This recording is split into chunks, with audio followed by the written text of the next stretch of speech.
Shawn Miller. Tawmi Miller, and this is our story. It was a really dark time in my life. I started out taking medication my doctor gave me. Things can creep up on you and start out small and insignificant, and over time can escalate into things that you never thought you would see yourself doing. I pretty well lost everything I loved, everything I'd worked for.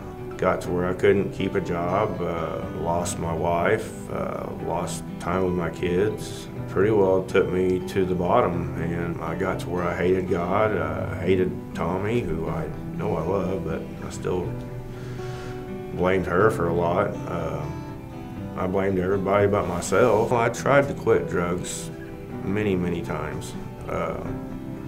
And it would work for a week, maybe a few days. I would lose my keys every time I got home.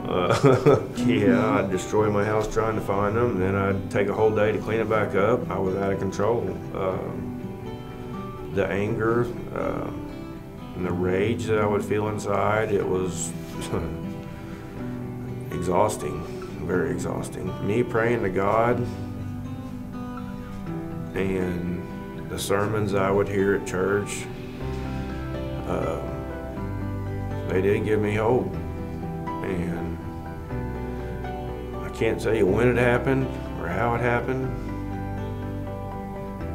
but it was just like I was done with all that, just like flipping a switch. It was like I was ready to give it up, and it just all went away just instantly. When it was done, it was done. And I haven't turned back to drugs not once since I quit. This was a very hard time in my life. You know, we had been married for 13 years. We ended up, this addiction ruined our marriage. We divorced in 2012.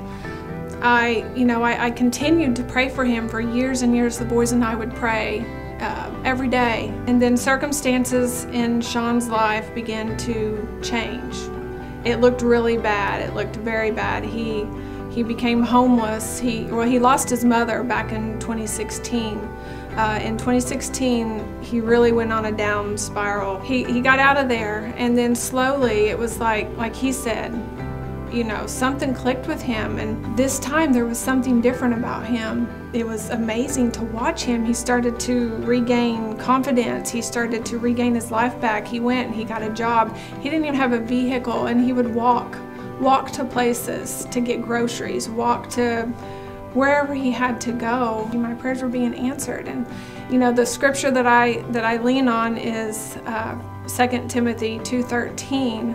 When we are faithless, he remains faithful. He cannot deny himself. And so when I was mad at God, he was faithful. When I was hurt and angry, he was faithful. When I didn't want to pray for Shawn, he was faithful.